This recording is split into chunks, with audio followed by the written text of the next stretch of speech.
连同那批乱党一起问斩！冤枉了！他们都说这个小丫头不是他们的人。你看，你看，原来你果然在戏弄本官。大人，明明一开始我就说我不是乱党嘛，您说的呀，要打要杀的，所以我才胡乱招供的。可你一开始也没说实话，而且还敢冒充皇上身边的女官。那不是被吓糊涂了吗？我只好胡乱编瞎话了呗。现在好了，既然事情已经查清楚了，那是不是可以放小女子走啦？多谢大人。站住！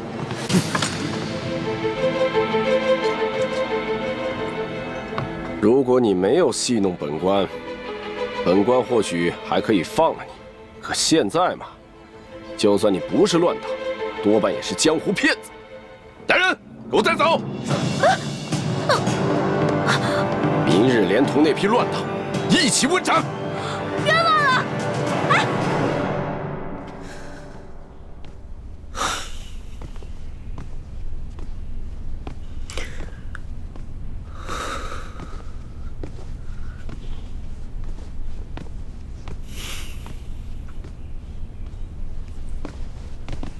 皇上，您不必担心，世淑姑娘吉人自有天相，一定不会有事的。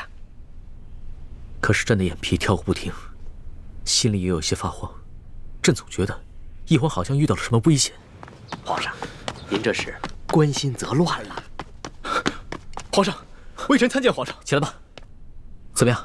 有消息了吗？京城中有好多人都拾到了孔明灯，上面写着龙三出会地检。臣马上带着一环的画像去第一酒楼打探，终于打听到了陈妹的消息。原来他被顺天府尹甘国泰误当反党给抓了，现在已经押往刑场要问斩了。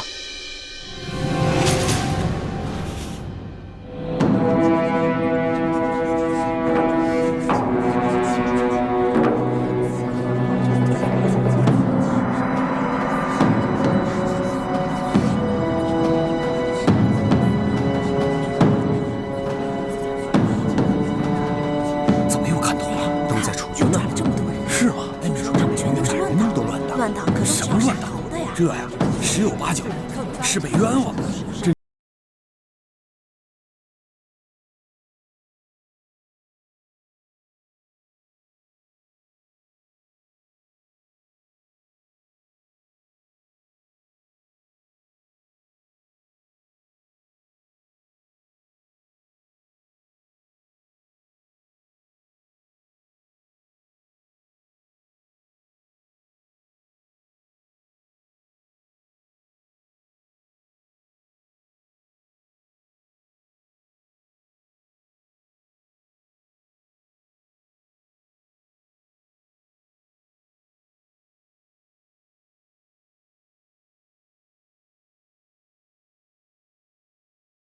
把戏，我之前真的没骗您。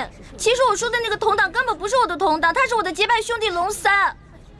我们俩结拜的时候说好了，虽然不能同年同月同日生，但愿同年同月同日死。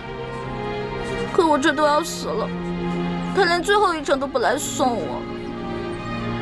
龙三，我为你受了那么多的苦，我救了你那么多次命，你一次回报都没有。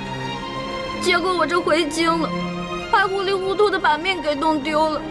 而你呢，就知道躲在宫殿里吃香的喝辣的，都不来找我，不来看我。龙三，我诅咒你，以后喝水塞牙，走路摔跤，除非你还清你欠我的所有利息为止。从现在开始，我李一欢跟你断绝结拜关系，以后我们再也不是兄弟了。好了，5时3刻已到。行刑！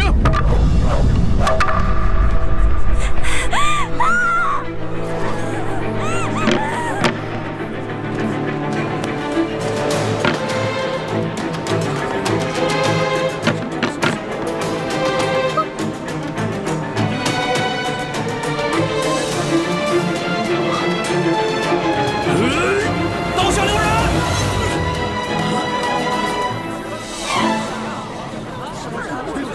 谁在喊刀下留人？龙小弟，老大，真的是你吗？我没在做梦吧？我早就来了。你早就来了。大人，我说的童党就是他。真有童党？没错，这个童党就在你面前，快抓住他！来啊，把这几个闹法场的给我绑了！大胆！我看你们谁敢动手！甘国泰，你这条疯狗，你老养昏花了啊！连我索额图都不认识了。索大人，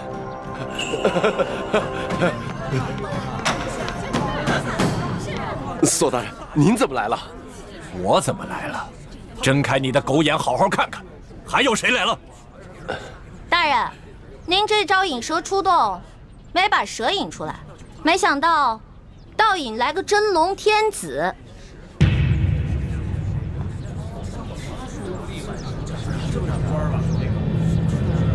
跪下！皇上！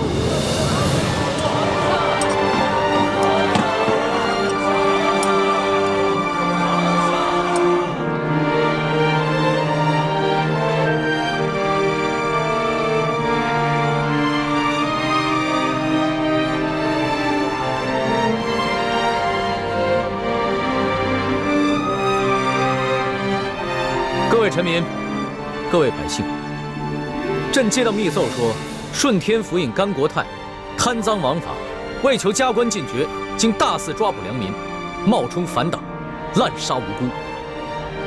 朕现在就下旨，对所有在押的乱党全部重新审理，无罪者当场释放；对过往同类案件也全部重新审查，如系冤案，全部平反，并由朝廷进行抚恤。皇上圣明！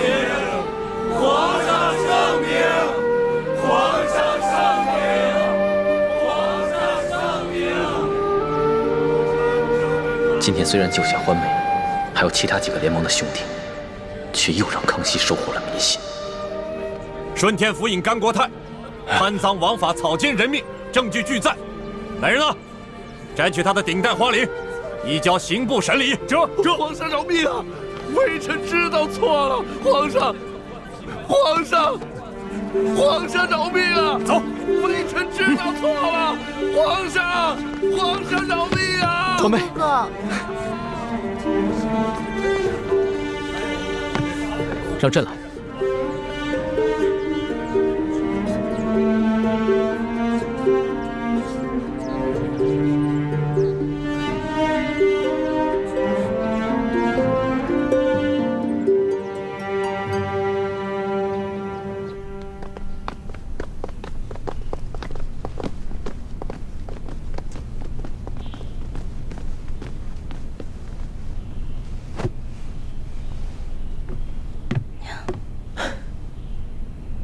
花儿，朕终于找到你了，你终于又活色生香的出现在朕的面前。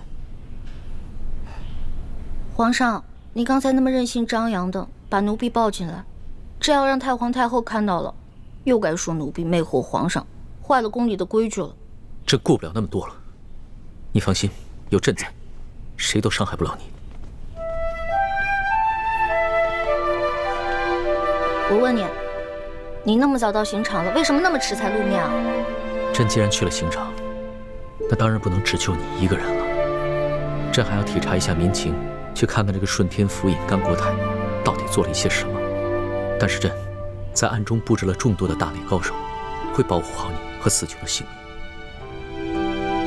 对了，你居然在刑场上公然诅咒朕，还说要跟朕断绝结拜关系。那还不是你啊！谁让你不敢来救我的？我连着放了3晚的孔明灯，你都没看见吗？朕也连着放了3晚的孔明灯啊，差点就这么错过了。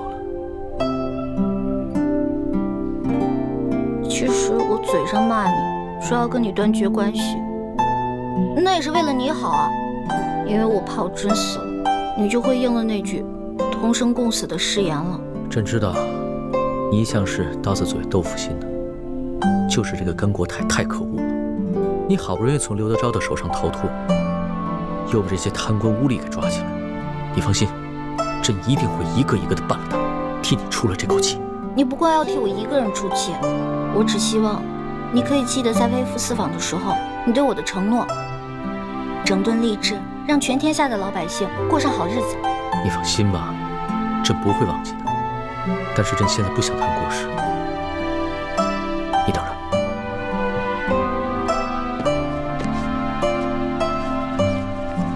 花儿，你看看，这是我。朕的画工怎么样？也就比我高那么一点点吧。朕还以为从此以后只能在画上见到你了。我也以为我永远都见不到你了，龙小弟。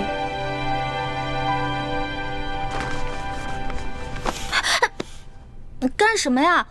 我只是你的笔墨侍书，我又不是你的嫔妃。你别口是心非了。你知不知道这些日子朕有多想你啊？朕就不相信你的心里一点都不想朕。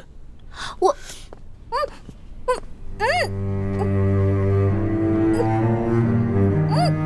放开我！怎么了？咱们俩又不是没亲过。在山西你重伤的那段时间，都是朕帮你清理伤口的，而且还口对口的为你渡药。别再说了。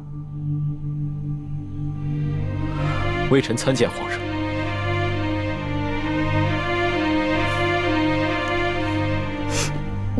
进来吧。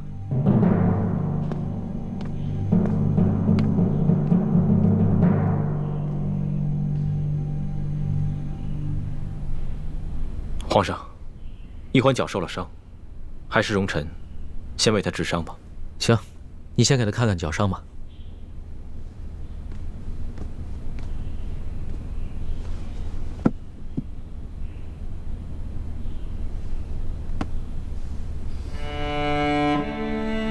怎么样？这伤要紧吗？伤得很严重，必须剜掉坏死的腐肉，才能治伤。啊，那不疼死了！早知道受这份罪，我还不如让那顺天府尹把我宰了算了。你胡说什么呢？你当时在山西救朕的时候，那股不惧生死、不畏一切的英雄气概去哪儿了？我根本不想当什么英雄，我只是不忍心看你死而已。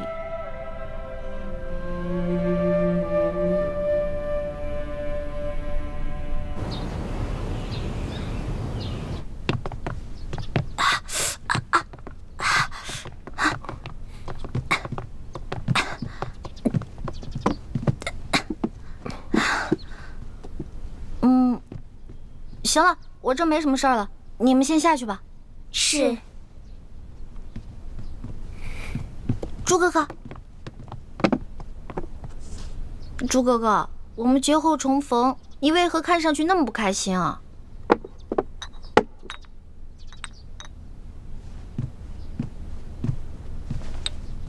小平内服，大平外敷。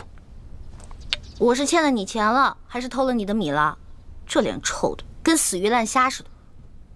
世淑姑娘好生歇着吧，下官告退了。哎呀，怎么了？脚疼。活该，谁让你逞能？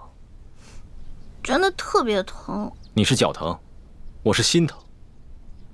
真正心疼你那个人，是我。朱哥哥，你看，你没事说这些话干嘛呀？哎，说好了，刚才我一个劲儿的跟你说话，是你不理我的。你知不知道这段时间我有多着急，像疯了一样到处找你？可你呢，居然愿意为了康熙这个狗皇帝，舍弃自己的性命。你知道我心里多难过吗？因为他是我的龙小弟，我们是结拜兄弟，他有难我肯定要去帮的。如果他换作是你，我也一定会不惜性命去救你的。原来，在你心里，他已经跟我一样重要了。你自然是要比他重要一些的。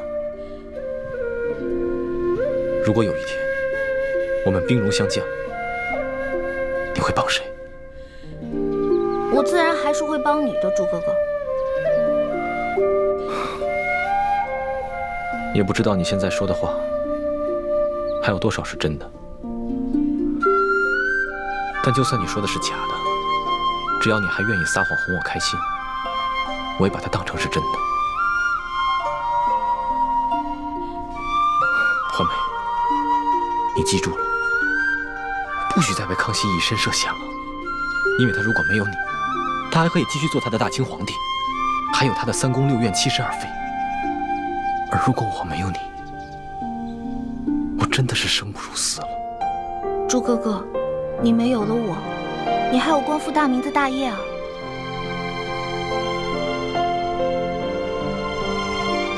光复大明是我此生最大的责任，可你却是我的命。如果没有你，那我做什么都没有意义了。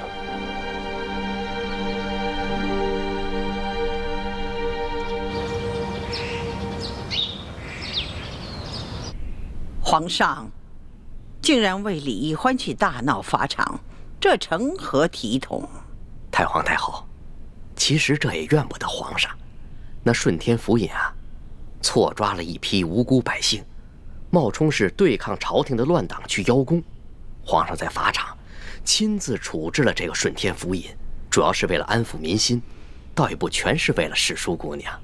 这小丫头失踪了好几日，皇上呢竟然呢魂不守舍的。太皇太后，这皇上在微服私访的时候，世淑姑娘多少次出生入死的去救护皇上。皇上正值青春年少，难免会动了真情嘛。啊，是啊，他那是为皇上立过功，可是不管怎样，他把皇上迷成这样，也都是他的罪过呀。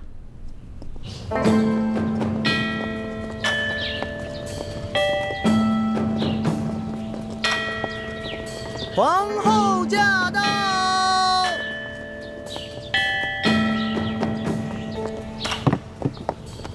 臣妾恭迎皇后娘娘。皇后娘娘吉祥。丽妃，快快平身吧。谢皇后娘娘。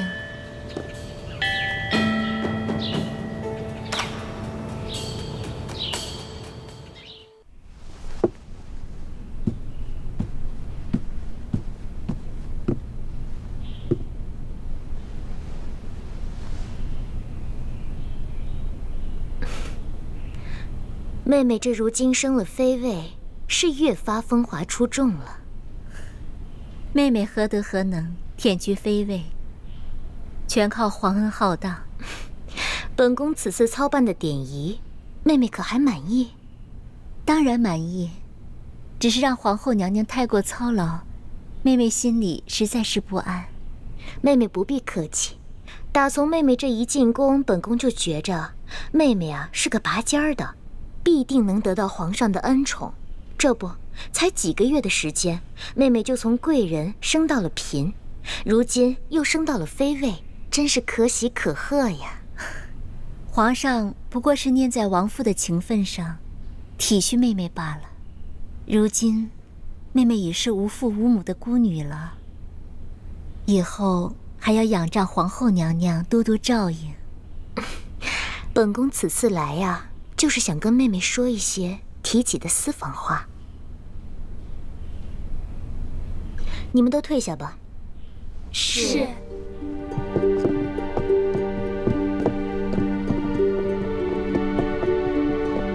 妹妹放心，妹妹一看就是个面善的人，不比惠妃、贤妃那几个姐妹，一看就不是一个好相处的。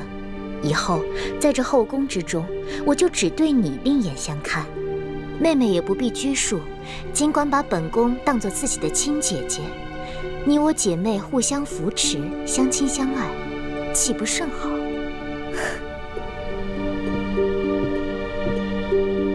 能得皇后娘娘垂怜，是妹妹的福分。多谢皇后娘娘。妹妹，快起来吧。啊，姐姐。